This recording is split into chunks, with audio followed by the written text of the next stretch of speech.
Hey everyone, welcome back to the Thundertron podcast. So today I'm discussing some Haslab news. Let's start off with Haslab Deathsaurus, our figure for the year, releasing around fall time, so probably October or November. So they actually did recently release or reveal a 30-minute video showing off their first prototype or first copy of Deathsaurus. Of course, it was completely unfinished. There was no paint. It was really just molded plastic, like gray and dark blue was like only like two colors, so very little detail. They did show off the third tier, the mini cons. Those were just a solid color of white. So really just, making sure you guys know if you watch the video, it will not be the final product. It will be very different when you get in hand. There was pieces falling off. It was just kind of a behind the scenes video just to see, their progress and what they're doing with the figure. And we actually did learn some stuff. There was some things I did not know before watching that video. Of course, I could have forgotten some things because it's been a while since I backed Deathsaurus. It's been a while since they've actually done an update. So, but there is some things I definitely did not know before.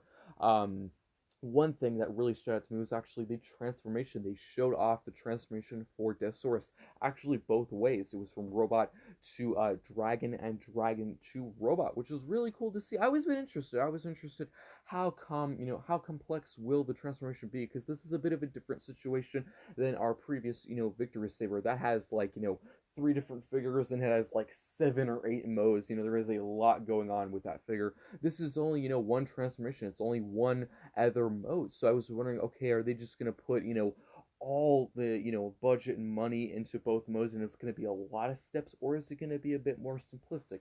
They didn't say the number of steps. I'm guessing it'll probably be a decent amount, probably in the 30 to 50 range, I'm assuming. But if that scares you, do keep in mind, some steps can be the most simple thing ever, like just folding in his hand is one step. So there probably is quite a few simple ones. But based on what he showed, again, he didn't go really step by step. He wasn't like, a YouTuber like me where I go very slow and try and show the steps as best I can. He was kind of talking while doing it because I think that was on purpose. They didn't want to show the whole thing in detail. But from what he was doing, the transformation actually looked a bit simplistic, which I think was okay. I think for, I know some people probably want it to be the most complex, big transformation ever, but I actually sometimes like a more simplistic one. I sometimes don't actually want to transform Victory Saber because, again, it's so many steps and sometimes it's really complex, and I always don't want to have to, focus all my attention on it because I don't want to break something or mess something up. So if it's a bit more on the simplistic side, not too hard, I think that's okay, just in my opinion anyway.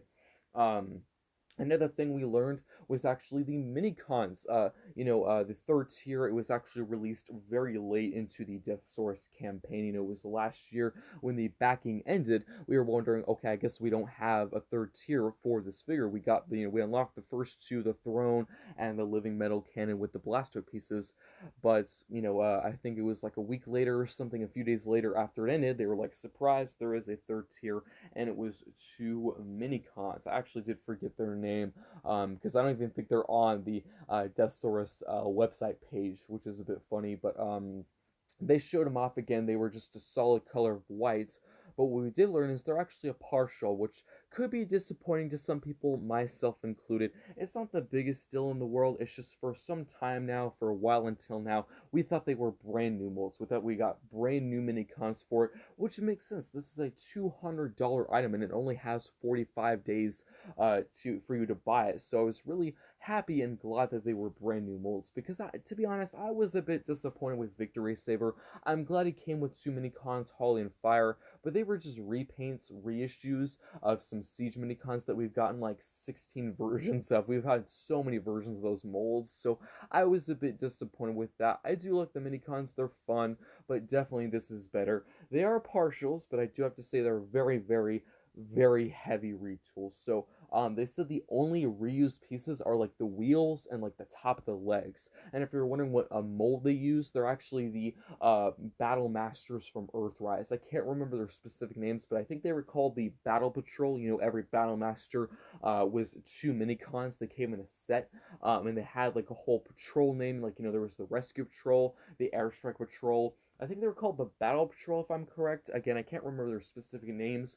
Um, But yeah, they said like 95% of it was not reused. Most of it is brand new. It's kind of like the situation where with DevCon and 86 Blur, where you can barely even tell it's actually the same mold or the same figure. It's a huge, heavy retool. I am glad with that. I am glad with that. But again, for a while now, we were thinking they were brand new minicons, so it's a bit disappointing to learn after some time that it's not. So just wanted to let you guys know that. Some other things I learned with the other mini cons, Tiger Chest and Eagle Chest, I think those are their names. I can't actually remember. But with Eagle Chest, the bird one, he can actually store on the throne. So we might have learned this before. I can't remember. I don't think they mentioned this in their last update. It's been a while since I've really thought about Deathsaurus. I'm trying to put my mind on other things, but we actually learned there is a specific way you can store him on the throne. I did not personally know this before. Maybe they've shown it before. Maybe it slipped my mind. I don't know. But you can actually perch him on the throne, which I think is really cool. Just small details like those I actually really like. Because I was thinking there is actually images of the bird, perched on the throne. I was thinking, okay, do they just balance it on there, or do they use like, some, glue or clay just to pose them for pictures? I don't know, but we actually learned there is a whole tab and slot system on the back of the throne for him to perch there, which is really nice. There has been situations in the past with mini cons and figures. I think they really should have done, a specific way to store it, like Laserbeak and Soundwave. There's never been a way where you can actually have him perch on his shoulder or form. We've always had to just balance it there. So I'm actually really glad they took the time and the money to do that little feature. I think that's really, really cool. Um, with the tiger chest, I think his name is, he does form the bow and it does come with an arrow. And this is another thing I did not even know. You can actually tab it onto his form. For the longest time, I thought he just held onto the bow. I thought he just used his hand, or maybe there was some like a post or peg or something like that, like a typical weapon would get. But there's actually tab and slots on his form, so it's pretty much locked into place, which I think is pretty cool. And since he does have a butterfly joint, the figure has a butterfly joint, we learned that. So you can actually make Deathsaurus look like he's pulling back the arrow and the bow and looking like he's about to shoot, which I think is a really cool detail. I'm really glad with that because I do have to say in the past with bow and arrow figures, they typically don't turn out very well because they might not have, butterfly joints, so it doesn't even look like the figure is, pulling back the bow. It just seems a bit odd most of the time. So I think they did a good job with this. It definitely did the bow justice. And if you're wondering about the arrow, it does tab into the bow itself, so it actually looks like and kind of recreates it, so it looks like he's actually holding the arrow and pulling it back. Kind of an illusion, but it really, really works. Um, and if you didn't already know, I actually didn't know this. I knew Deathsaurus came with a shield, but it actually does form the tail of Deathsaurus, the dragon form. I did not know that. I was not aware of that. That's perfectly fine by me. I think that's a really good use of accessories. It's actually multi-purpose, which is really cool to see. I'm a bit worried about the pegs, because sometimes when weapons, fold and unfold and open and close like that, sometimes the pegs that connect can break and get stress marks. So I'm hoping they'll, put that through trial and error, and hopefully that'll be fine. I'm not that concerned about it because it's only one peg, it's only one peg and port inside the shield, so hopefully that won't have a problem in the future. I'm hoping they're gonna make sure that's good and strong. Um, they did show, all the accessories like the ball and chain. I'm actually really happy about the ball and chain because they barely ever do those weapons. And whenever they've done a mace in the past, typically it's just a fake chain. It's not actually, it's not actually able to swing and move. It's just like a stock, stuck in place chain. I think they actually released one with the Centurion drone pack with that exclusive. They released a Megatron's mace, but I was actually so disappointed with that because it doesn't move. It is fixed into place. I was so disappointed and let down with that. So this is actually, it's not a real metal chain, it's a plastic one, but I'm perfectly fine with that because you can actually, swing it around if you want to, and you can put it in his hand. I think that's so cool. I really like that. They did show his sword for the first time. It wasn't in his color. It was just like red plastic, so not the final product. But it is huge. It looks ginormous. It looks so crazy. But I'm actually really glad how they did this system, this holding system. So, um, It's actually kind of like Masterpiece, which I think it makes sense because this is a $200 item. I didn't know this before, but there's actually sort of the same way as Masterpiece where there is a, tab in his hand and there's a slot on the handle of the weapon. So I'm pretty sure that'll apply for all of his weapons. With the accessories, like one of his mini cons transforms into a gun. It'll probably be on there. The sword, the flail, like the mace, So I actually really like that because they could have done, the cheap route where he just closes his fingers, which that would work, but sometimes when the hand is loose, it won't close and they'll keep falling out of his hand. So I really do like how there's kind of a backup option, making sure the accessory stays in. Again, just small details like that I actually really do like. Um, and if you didn't know, all the accessories can store on the back of the throne. We were kind of already aware of that before this, but they did actually specifically show it off this time, which is really cool. And the whole flail or mace can actually store on Deathsaurus's back, which again we already did know before, but they actually specifically showed us. We kind of just knew that from pictures, but we actually had a full, detailed look at it this time.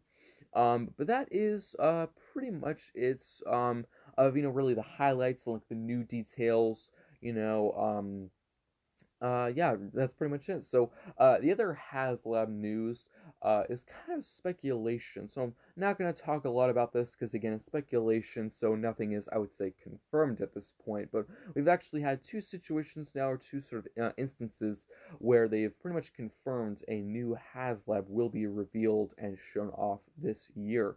But it is a matter of when. We really don't know. But I do have actually quite a few people actually have theories of when it will be. So let's get into it. So the two situations actually were, one of them was the video I was just talking about, the Deathsaurus video, when the Hasbro worker, or the Hasbro team member was actually transforming Deathsaurus. He did say we're getting ready to start another HasLab. It was along the lines of that. Of course, I don't actually have the exact quote, but he was pretty much like, we're gonna start one soon. It's like it's gonna happen soon. It was along those lines. And another situation was actually between a YouTuber, Transformers reviewer YouTuber. He actually did an interview with the Transformers, team like BMAC and some other designers and in advertisers, the main Transformers team we're used to, the people we see on the live streams. He did an interview with those on his channel, and he did ask about Deathsaurus, and he did ask about a new HasLab, and they said yes, there will be one this year. Again, I'm just kind of summarizing, paraphrasing. I don't have the exact quotes, but along the lines, they were like, yes, there is one this year.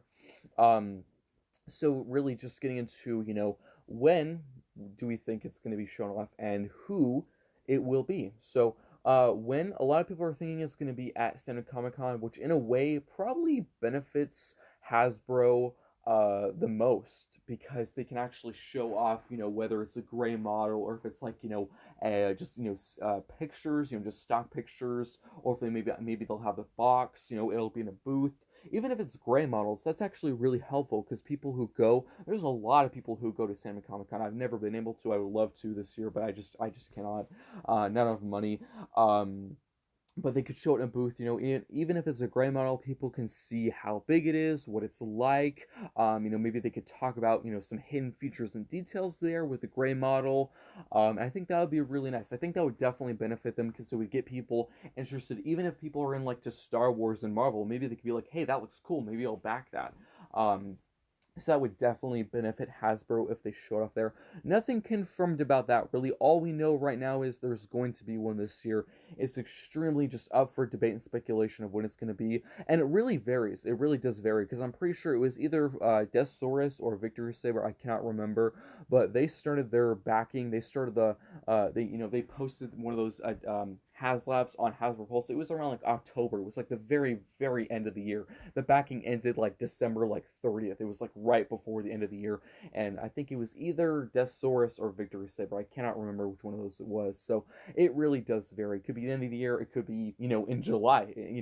San Diego Comic Con is actually very soon. It's like the middle of July, so it could be 2-3 weeks from now, which I really do hope it is. I really do hope it is. But if it's not, I won't be, I would say, mad. I would be a bit disappointed, Um, there's really, again, no confirmation of it being there. But I do think, actually, going back to Deathsaurus quickly, I think they'll probably show off Deathsaurus there. The reason why is actually at last San Diego Comic-Con for Victory Saber, when that one was still going on, they did do an unboxing video of him live at San Diego Comic-Con. They also did a live stream on Hazard Pulse unboxing it. They showed off the packaging for the first time. They showed the figure, how it would be packaged in the box, and I think they also had it on display there as well.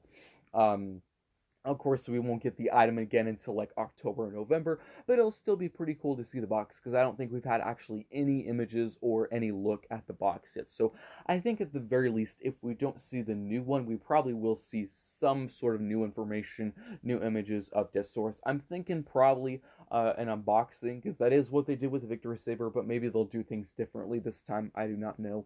Because, the timeline is a bit different for Deathsaurus. I do have to say he's releasing in the fall.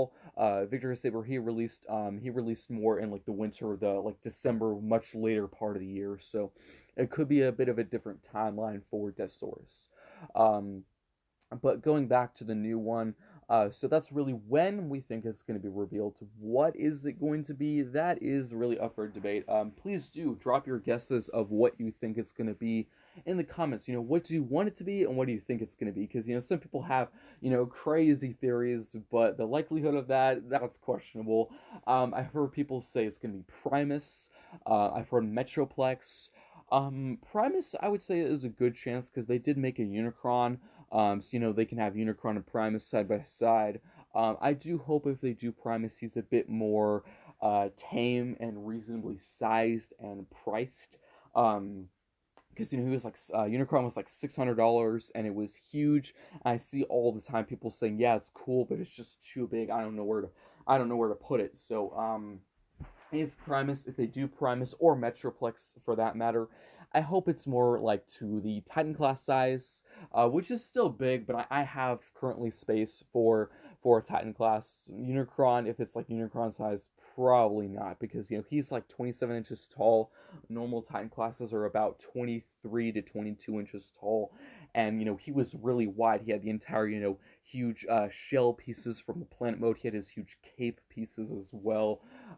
So if they do that, I will be fine, but mostly price and size, I hope is a bit more reasonable. I know he'll be big.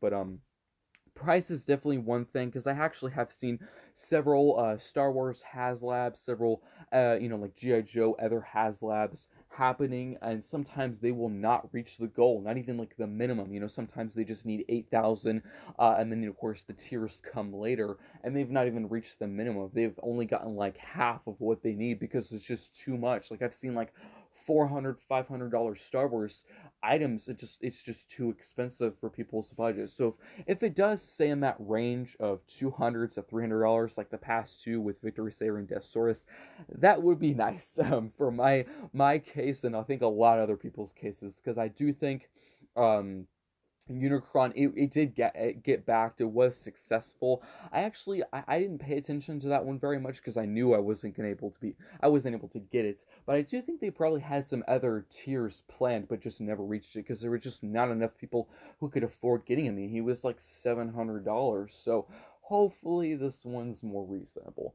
I do think it'll probably be G1 themed because next year is the 40th anniversary. I'm actually really glad how they're doing one this year because then we can get it, on the anniversary, and not have to wait another year after, because they could have released it next year, but would have to wait a year to get it, physically in our hand. So it'll actually be nice getting it released the year of the 40th anniversary of Transformers. So I do think it'll probably be G1 related, most likely. Some other theories I have are a Triptychon, because unfortunately my Triptychon broke from Titan's Return, so I really like a Triptychon. Two main things I really like would be a Devastator and the Aerobots, because I've never owned a G1 related Devastator, and I did used to own a few of the aerial bots from Commando Wars. They were just okay figures, but I sold them off, so those two would actually be really nice. I think that would be a really smart idea because we got Menasor, and they were overall good. They were mainline releases. But if they do release any combiner, whether it be Devastator or the aerial bots, Superion, they could, have it, let's just say $300, $200. They can put a lot of budget into not only the combiner, but also the individual releases. So every figure can be like a mini masterpiece, like people have used that term, occasionally. So I think that would definitely be a really good idea because, Menasor was good. Legacy Menasor was good. The Stunticons were good. They were a huge, vast improvement over their Combiner Wars releases. I know I used to own them. They were garbage figures. I have to say, they were terrible figures. Um, the only one I liked was Dragstrip, which that being said, I liked his design, not really just the figure itself. So I think that would be a very smart idea to release a combiner. Honestly, any combiner, if they wanted to do, maybe Bruticus, that would be pretty cool. I do think if they do a combiner, it probably won't be another Decepticon because we just got Menasor. If they do one, it'll probably be an Autobot, which I'd be fine with. But they can, they could kind of refine those details. Like some people had some, yellowing issues with Menasor. Some people said the articulation could be better. Some people thought, some of the proportions were off. So if it's a HasLab, the budget's increased. Maybe they can really put all their time and attention on a combiner. I think that would be a very smart idea. I hope they could do one. If not now, in the future sometime, that would be really cool. And especially on the individual figures, because some people do think they kind of win a bit cheap occasionally on these Stunticon figures. Like a lot of people say, Menasor, Motormaster, and Dragstrip seems like they had a lot of budget, and Breakdown and Wild Rider, they did get a bit cheap there because they're just repaint remolds of each other. Um, I definitely think they should have done a brand new mold for Breakdown or Wild Rider, either, just two different molds for that, considering it's the first time we've gotten those figures in a long time. So, people do think there was some budget issues with those figures, so they can definitely refine and fix that if they do a combiner in HasLab. I think that'd be really cool to see. But that is pretty much it for this video. A lot of HasLab news for this video. But I will definitely do a follow-up video, a follow-up segment if I learn more information if they release it, which I so hope they do very soon at San Diego Comic-Con. I'll be so excited. But drop your guesses and your wants of this new HasLab for 2023. Also, what do you think of the Deathsaurus video? And again, I will try and post the link to that video in the description for you guys to see. I hope you enjoyed, and we'll see you next time.